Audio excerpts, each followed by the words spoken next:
For several years, the Newton-Needham Regional Chamber has asked its members to take a survey about their biggest concerns. The previous survey the Chamber sent out was prior to the start of the pandemic and the increased awareness of race relations in the country. Almost 500 respondents took the latest survey, which closed on May 28th, just before the economy fully reopened. We spoke with Chamber President Greg Riebman to learn more about the challenges businesses are currently facing. The last time that we did it was in November 2019. We asked them what they'd be thinking about and worrying about in 2020. Of course, 2020 didn't turn out anything like anybody ever imagined it would. But right there, number one concern back in 2019, they were worried a lot about traffic and parking. And second to that was attracting and retaining workers. So even back before the pandemic, finding employees for your companies, whether you're a small business, a small retailer, restaurant, or a technology company in the office parks or in the healthcare business, finding workers has always been a challenge, or has long been a challenge for our companies.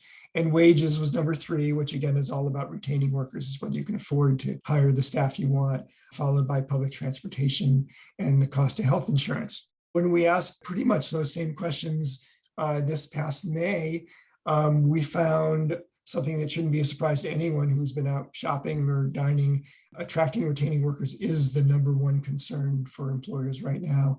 It is just so hard to hire and find workers, no matter what business you're in. And we're seeing that challenge everywhere, where 74%, so 3 out of 4 of our companies or nonprofits, said they are having trouble right now hiring. It's a crisis level that is really going to be with us for a while, and really will be the number one thing that determines how we rebound and how well the rest of the year is for these businesses. And second to that, wages, which is again really in some ways the same question. If you can't afford to attract the workers you need, or the prices, there's only so much people will pay for a hamburger or something at a store or anything. So you have to keep wages somehow in check.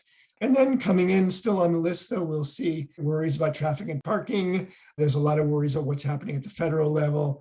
Then there were 2 new things that showed up on the list. A lot of companies and employers of nonprofits are worried about the mental health of their employees.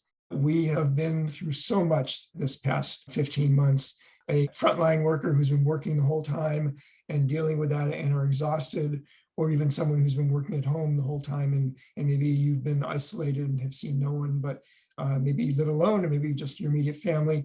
Bringing those people together is really tricky. Plus, just think of what we've been through. We've lost loved ones. We watched a man repeatedly, a man die on television and watched it over and over again. We've been through so many different things that are going to impact the mental health of our workers, of our families, of our children. I also found it interesting that more than half of our respondents in our survey realized that making their workplace more diverse and inclusive was critical to their success. So this is interesting because it's not just that they think it's the right thing to do, but they have now come to realize that it's the right business thing to do, to be more diverse and inclusive, and to make your business place more attractive to your customers and to your employees as you move forward.